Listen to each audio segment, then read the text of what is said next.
Hello, welcome back to Ones of the Force, a Star Wars podcast. I'm Phil from the Bucket Awesomeness, joined as usual by Dave from Life of Brien and George from Cinema Savvy, and we're back for our roundup of day one. Good evening again, gentlemen. Good morning. Yes, good morning. Good morning. Just past the bewitching hour of midnight. So yes, let's get straight. Let's talk about day one of what's been a good day, I think, for especially weary travelers. It's been a good day. Yeah, cracking first day. This is our roundup video and discussion of the first day. We're going to try and make it a bit brief because we're all knackered and we've got a lot to get through. So we'll just do a little brief breakdown first and then we'll go through each panel. So for the starters, we had the 40th anniversary panel. We're not going to go into too much detail on that because we did a detailed video on that earlier. If you haven't seen that, check out the channel, you'll find that video.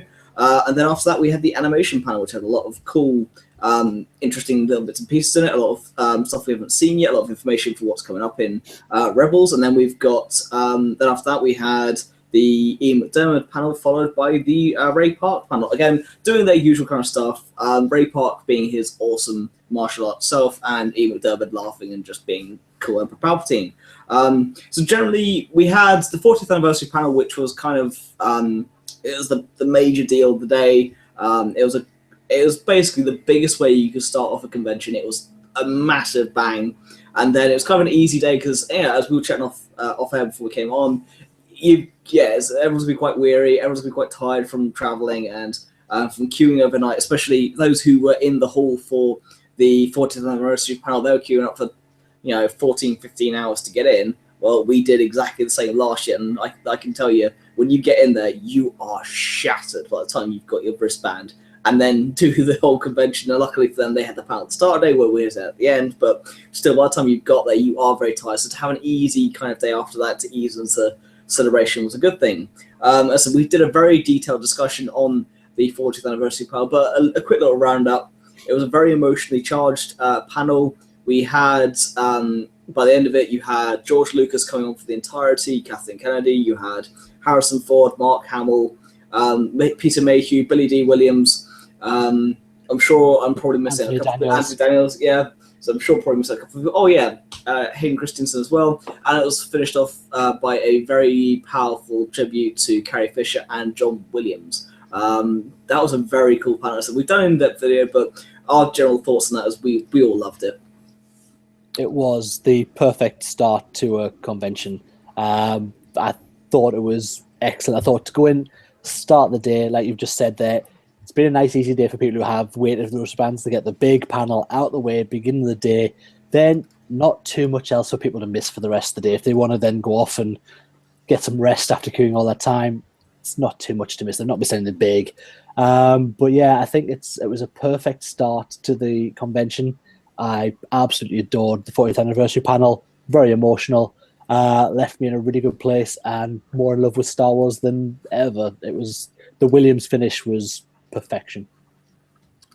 Yeah, obviously we've done the big video on the discussion. It was absolutely stunning. I'm not going to go into it too much, but I said in the last video, this will very much be probably one of the best ever panels ever at Star Wars Celebration, even if they're doing them for another 30 years.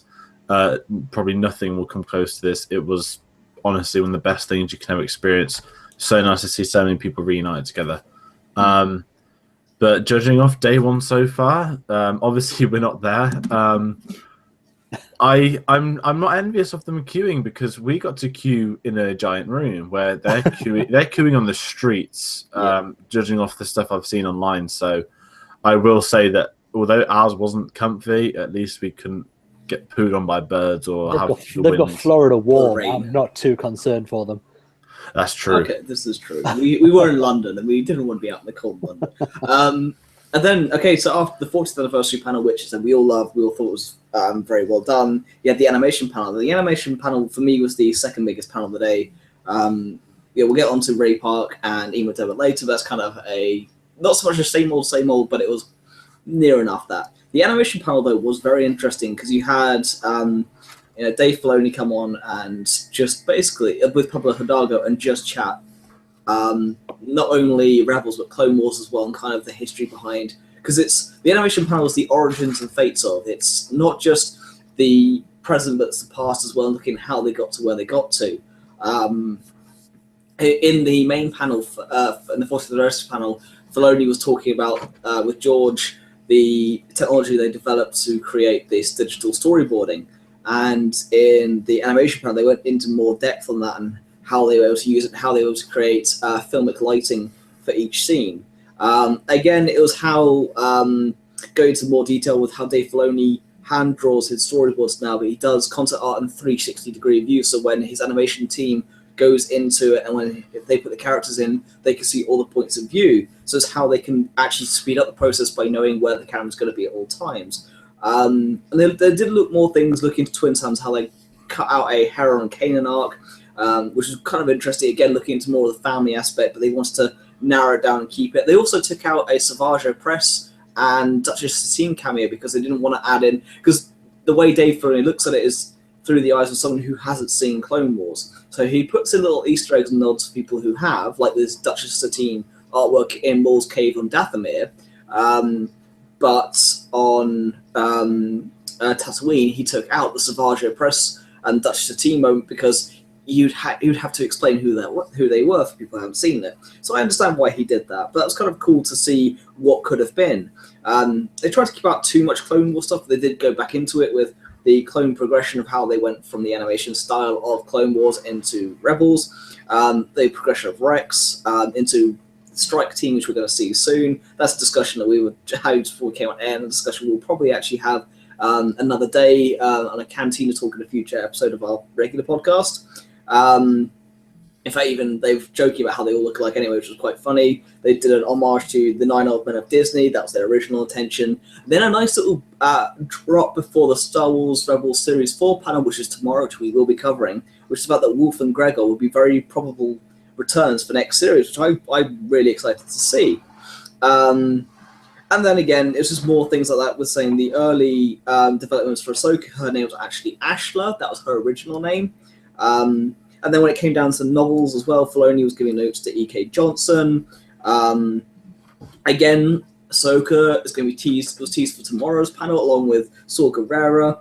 And then going finally into it, how John Knoll helped balance the ghost for Rogue One so it could actually park properly, and how they embellished on the Rebels model of that. So they took the original 3D rendering they created for the TV show and embellished on it. So the one you see in Rogue One is actually taken effectively from the model they did for Rebels. So not only is it the same ship, it's actually literally the same ship, which I thought was really cool. In fact, they also then were saying how the Hammerhead Corvettes were originally an homage to Knights of the Old Republic and how they just improved it by giving extra thrusters and more weapons from Rebels through to Rogue One. And finally, they released a small clip of Cad Bane teaching Boba Fett how to fight, with fully voiced. It was, if you've seen Bad Batch, it's exactly like that. So yeah, that was the animation panel. I don't know if you guys caught any of that at all. I caught the first half, and then let's go cook some food. It was fun. I love Dave Filoni. I love Pablo Hidalgo. Those two guys just chatting canon together it's something you'd want to be a fly on the wall. And they even kind of said, we love how we just started off doing this, and now it's like one of the biggest things at Celebration for us to do. It was, from what I saw, it was fun. I like catching up on that. I'm intrigued by the Cad Bane stuff. I'm going to go search that out.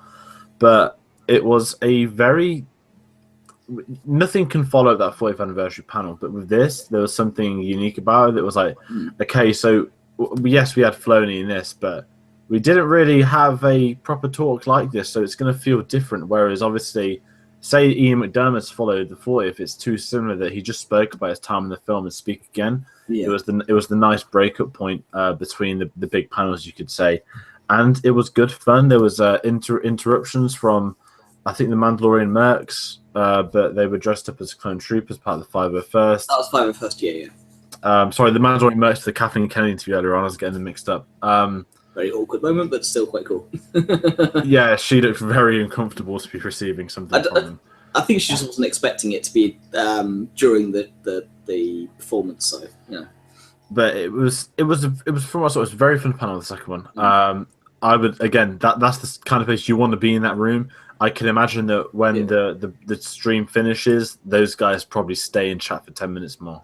Oh yeah, I mean, I would love to sit down and have a beer with Dave Filoni and Pablo Hidalgo and just chat Star Wars. You could probably have an endless chat about some microscopic details for hours on end, and I would love that. That would be amazing.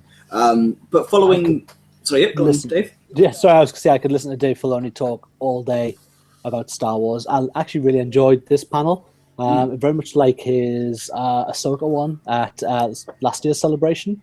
It was a nice, surprising sort of panel. The information you were in that whilst I was in the Mark Hamill panel, weren't you? I did, yeah. Sacrifice one for the other. But it was really nice to see this. This is a different sort of panel. I say it's got a much more relaxed feel about it. And the information that you learn, I mean, the only thing with this that we saw with the stream is at no point did we get to see what was on the screen.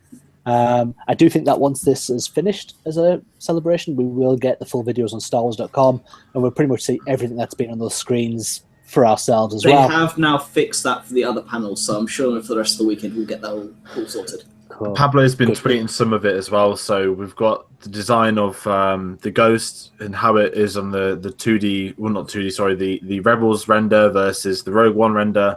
Obviously I haven't seen all of it, but I wonder if they'll now be using the Rogue One render for Rebels, maybe for Season 4. You never know, but... Now the ILM model, I don't see why you wouldn't want to use an ILM model. Yeah. Exactly. And now they've got it, why wouldn't they use it? Because they've got the design. They've been given the design. He tweeted the images of it in the same kind of render software. So, you know what? That'd be cool if we get a bit of detail on that. Obviously, again, this was a massive... it was kind of like, we want to talk about loads of stuff we can't put on the Rebels panel tomorrow, but we're going to tease one or two things for the Rebels panel tomorrow. Well, sorry. I keep saying it's tomorrow. It's on Saturday, the Rebels panel. Yeah. Jesus, it's because we're so used to them being 3 days. Now it's 4. We have an episode 8 panel tomorrow. Yeah, that literally amazing. It hasn't sunk in. Yeah. So we'll get to that. Yeah. That as I say, just as we just round up. Yeah, absolutely. I really enjoyed the panel. It was very well done. Say Pablo Hidalgo, Dave Filoni. There's nothing you can go wrong there at all. No. They like to give out little hints. They love to know that they know more information than they're ever going to let you know. And they will tease that. And that's it was just a really nice panel. It was a nice gentle breaking into the weekend, and some really, really interesting information came out. The shot that is now up online, people can see, where they've teased Rex and put him in pretty much the same outfit as the bearded guy in Return of the Jedi. We were discussing that just before we came on air, and our disagreements with everything or agreements with it. But yeah, it's teased. Looks like it's gonna be in Series 4 of Rebels. It's gonna be a fun time ahead, I think. I'm in the camp for, George in the camp against. I don't know where you stand, Dave, but are you in the middle? It depends. As George says with this, he could be too old, and I don't know. We'll see when they actually end the episode. If they're just teasing that he looks like him, or if it's actually meant to be him, then we'll have another discussion. Yeah. So there you go. Dave's in the middle. I want it. George doesn't. There we go. 3 people, 3 different points of view. And who says you can't have fun on YouTube?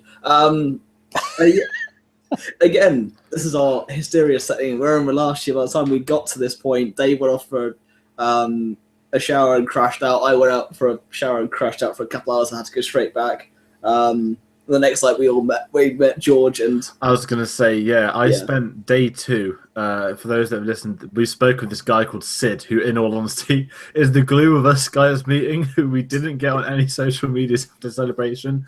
Day 2, every corner I went around, I was like, I need to find him because I need to guarantee my spot in the queue tonight. I was like, I've had a good night's sleep, thank God, but I need to find him because I'm not going to sleep tonight. And obviously that led to you meeting you guys, which was odd. So it's all down to Sid, really. These guys, I mean, they're queuing tonight, and there'll be people that queue for day 3 to get into the Battlefront or Rebels. No, they can't. They're not doing that. No, you can only queue for the 40th anniversary and the Last Jedi panel. What about the closing ceremony? They're not doing. Oh, that's risky. The people are going to queue outside the building, though. No, they will turn them off. I've heard to them where they're going to set up something different for them because there is a bit inside the building where they can queue overnight, but they queue outside at the moment. Then they're going to be let in later. For tomorrow, for tomorrow's one, they're going to be queuing outside then they'll be let inside and they'll queue inside. For afterwards, it'll probably be outside, but they're not letting them queue inside. So I think it's a half and half. Yeah, that's going to be a catastrophe because there's already complaints. I mean, there's people, and a lot of people complain, and people don't get what they want. Yeah. I get that. It must be horrible to miss out when you want to get into some of these things. I mean, they are the big events of these conventions. But sorry, go on. I was going to say, last year we got into all the panels we wanted to. Yeah. We knew the process. We researched the wristband process. I despised the idea a week or two before when it was announced. But you know what? I wanted to go into that panel, and it does work. And you know what? One thing is completely unrelated. The Harry Potter and Cursed Child tickets. Third time around, I was fortunate to get tickets before you've already seen it. Yep. And the way it works is you join a queue, an online queue. You can, before 11 a.m. when the tickets go on sale, or 10. And when it hits 10, it refreshes, and you get given a random number. So someone could have been queuing online from 7 a.m. Someone could have been queuing from half 10. The guy at half 10 might be number 10 in the queue, and number 7 a.m. might be Mr. 50,000th. And seeing stuff like that made, you know what, I put my head to thought, they nailed Celebration. Because we're well within our rights to get wristbands because we're the ones that queued overnight. If people are coming at 4:30, then I'm sorry, but why didn't you come 2 hours earlier? Because I've seen people on my Facebook who said they joined a queue at 4 o'clock and got a wristband. And I've seen people say they joined a queue at 4:30 and didn't. Why did you go at 4:30? Just go spend the night there. Yeah. So what I'm saying, a lot of people we did. I mean, people I think say they spent money obviously on hotels, and sometimes you just have to kind of sacrifice it. I know myself, I was there, had a hotel for 4 nights, and I spent 2 nights in that hotel. Luckily, I was staying with a friend of mine, so I was like, I'm just gonna stay at Celebration instead. So I could quite happily guilt-free do that, but I know what they mean. But anyway, we digress. We'll have a full Celebration chat one day where we talk about our experience and what we want to see in future. But we need to get on with the rest of the day's panels. So after the animation panel was the E. McDermott panel. I missed out on that because I was doing some of the bits and pieces, but I've managed to catch up. I know these guys watched it. It was again nice and easy way to ease into it. It's what we've seen before. He was having a nice chat with Warwick Davis, looking into how he created some of the character, how he created the laugh and things like that. I haven't seen all of it, so I'll let you guys take it from here and what the rest of the panel's like. Do you want me to go? Or yeah, go on, go. Yeah.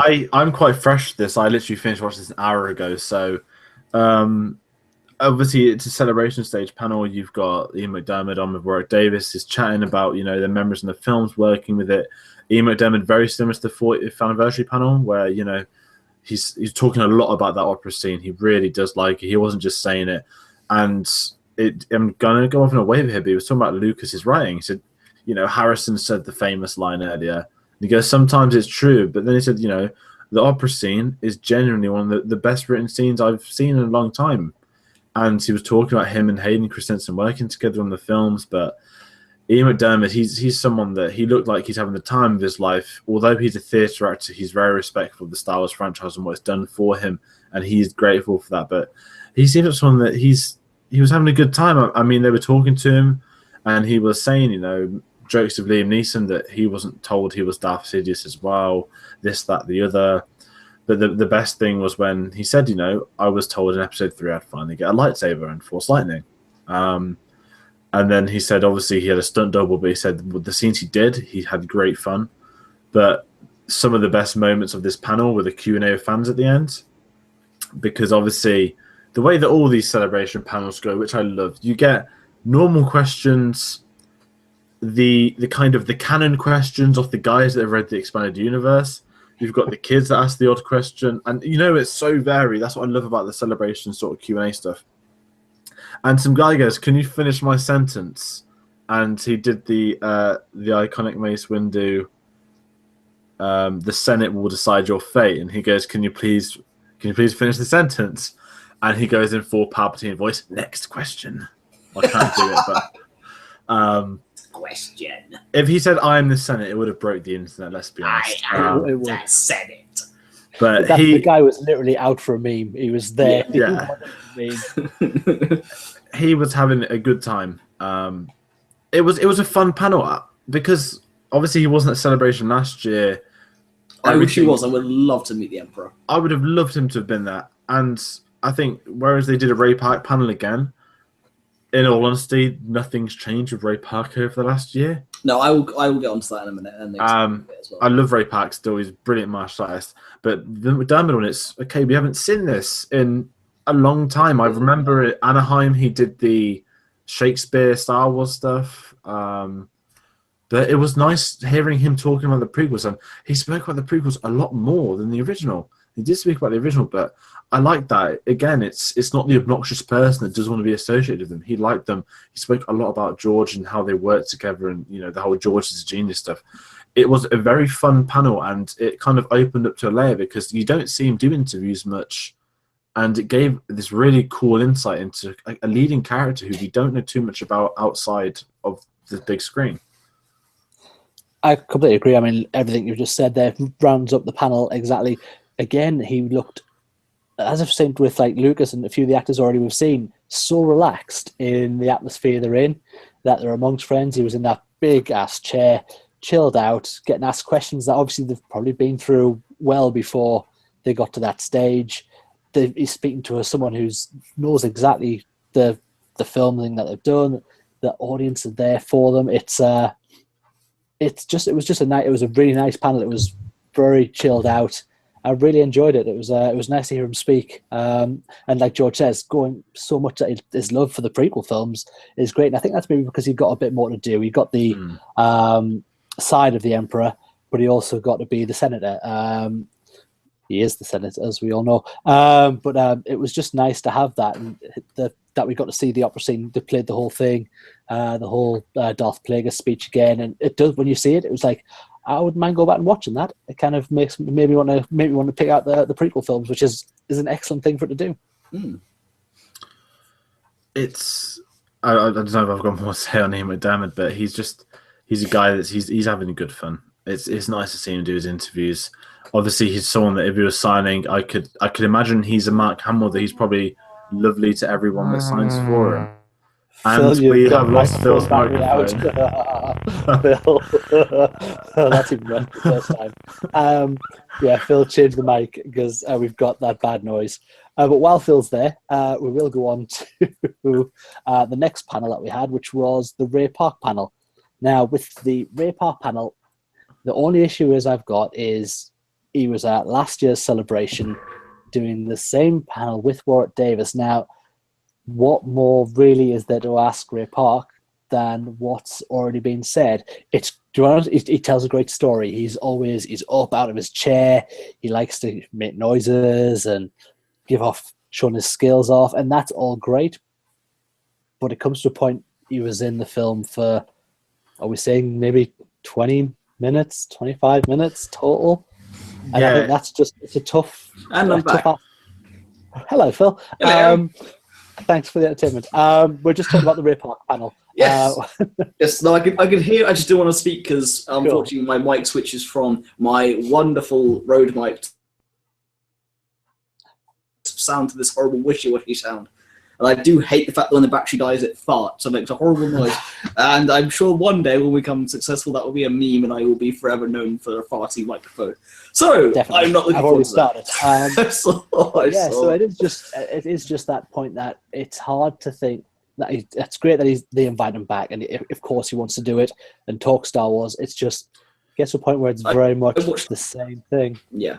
There was a panel with Billy D. Williams today, which wasn't streamed. Yeah. And I listen, I like Ray Park. He was lovely when I met him. He's one of the only guys at Celebration that every time you met him, he'd get a picture with you, and that's not a £20 pro one. That's get your phone out, have a picture with us. Yeah, and it was lovely. But that could have been on the Galaxy stage if they're still calling it the Galaxy, the second one. Whereas why wasn't Billy D. Williams on that Celebration stage? I'd love to see him be talking. He's a cool man. He stole the show. He didn't steal the show in the panel, but that one moment where he finally spoke, it was the build-up and the build-up. It's like he's like Luke at the end of episode 7. You just want to hear him speak. And then he actually spoke. Yes, no, I wish we could.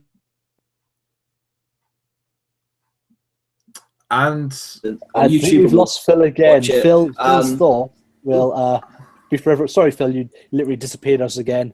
So we lost you completely. It's fine. It's technical errors. I hate it, but it happens. Just saying, yes, I would love to see the Billy D. Williams panel instead of the Ray Park panel. I'm sure they'll put it up on their YouTube page, and we will go back and watch it. However, the Ray Park panel was still good fun. Yeah, he did his usual. He still chatted to the audience, gets them involved, does the teaching the lightsaber skills to children. And it was good fun. We're losing good fun. Phil again. We're trying to finish the sentences now. Yeah, we're just going to kind of guess what he's saying. It's getting the point. Yeah, I say he is a lot of fun. He's very active. George, what do you think? I didn't watch this panel, but if I had a refresh, it's literally the exact same as last year. Listen, I like him. He's a great guy. I love they bring him back because he's awesome with his lightsaber. But I'm just gonna guess. Someone said, "Do you think you could do a Maul film?" And he'd say, "Well, I've got 2 years left," and that's what he said last year. And I would have loved if they'd have had him and Sam Witwer together. Yeah. Because they put a picture on Twitter of those two together, and I thought, if you had a panel with those two guys, that would be cool. That'd be a really cool dynamic. Absolute knowledge. He could be on the story group. Honestly, his knowledge of Star Wars. I've seen him do interviews on other podcast things. He is an encyclopedia of Star Wars. Yeah. To hear him speak would be an amazing panel. He's also part of the sound group as well when they do the stuff for Rogue One and 7 and 8. Yeah, he's always there because he's good friends with what's his name? David Collins as well, the guy who does the sound. Yes, and not Matt Ward. I can't remember his name. Matt Wood. Yes. That's the one. Yeah. So the Ray Park panel was good fun. It was kind of the usual though, but it was a nice gentle way to round out the day. But I wish we had seen the Billy D. Williams panel instead. I must admit. Yeah, it's not to slag on it, but it's literally that the ability Williams. He's less appearances. That's all. Yeah, and he's probably got a lot to say. Whether they asked him, he didn't want to. That'd be one thing, but I'm sure he's the kind of guy that would love to. He's probably got some stories to tell. One of the not highlighted such, but when we go back to that 40th anniversary panel. When he was speaking about THX, he was speaking about the sort of not revolution of film directors, but in the 70s in America, there was a massive breakthrough of Coppola, Lucas, Spielberg, Scorsese. He was talking about the in-depth film stuff, and you never see actors talking about that. No. And Billy D. Williams, he's probably a box of wisdom. Given his roles, he was in the Batman films as Harvey Dent. He's got a lot to say because he never made it onto the Two-Face aspect, except Lego Batman. He's a guy that he did a lot, and just going off a quick sort of bit of politics, he is the first black lead actor in the Star Wars films, and that was a big time in America to have that lead role as well. Yeah, and he's a cool guy. I'd have loved to have seen more of him. It would have been a much more interesting panel. I think it'll be on. Eventually, we'll see it. It just might not be until after Celebration's over, but it'll give us something to talk about when it does. It finally come up on there. Indeed. But yes, that's on a roundup of day one. It was kind of a nice, easy day after the 40th anniversary panel. The 40th anniversary panel kind of blew our minds completely, especially having Lucas being there for the entire thing. That was so cool. And rounding out with John Williams. I mean, how can you top that? Maybe tomorrow John Williams will play the got episode 8 trailer. Yeah. Oh, no, that would be good. He's just going to appear every day, like a curtain appears. Just randomly smiling. Yeah. So great. I would buy a ticket just for that. Oh, we all would. If we had known, we then would have just sold everything to be there. We all would have done that. What it felt like today, just really off the point, was in the Family Guy Blue Harvest when they do the scene of Luke. Now we're gonna finish it with Danny Elfman. And then he turns around and it's John Williams. I'm not joking. That's what it felt like when the video finished. It's like, oh, like a curtain. Oh, it's John Williams, and it felt like Blue Harvest, but in real life. And just know get Danny Elfman away from Star Wars. Yeah. No, we will not finish on Danny Elfman. We will finish by basically previewing tomorrow. Tomorrow we have the Last Jedi panel. We're going to be watching the panel live, and then we will immediately jump on here, and we will all give our thoughts, because unlike tonight where we had to kind of just collate our schedules to make the video work, tomorrow we'll be live probably around about let's say the panel finishes at 5, we'll be on about 5:15, something like that, I reckon, just kind of a rough ballpark. We'll give you a proper time tomorrow when we know more. Then we will have our roundup of day 2. We've got the Carrie Fisher tribute tomorrow as well, and that's something that we will be watching.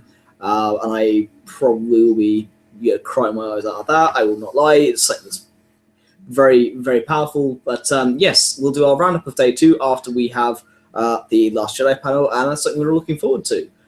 Anything to add on the end of day 1, gentlemen? Just that it's been, I say, a nice day. That panel, the first panel of the day, I say it did absolutely take everything out of me. So I was quite happy that it's been a nice breezy day. Nothing too major. I can't wait for tomorrow. I can't believe tomorrow we'll probably have had a full-on trailer for The Last Jedi. Loads more information from the panel. Hopefully, some bits of story. I can't wait. I really can't wait. It's going to be a fun day. It's going to be, I'm guessing the video when we jump on is going to be after, it's going to be almost a reaction / discussion, not just to the panel, but to a trailer. So it could genuinely be one of the longest videos of the weekend. And we are quite happy with that.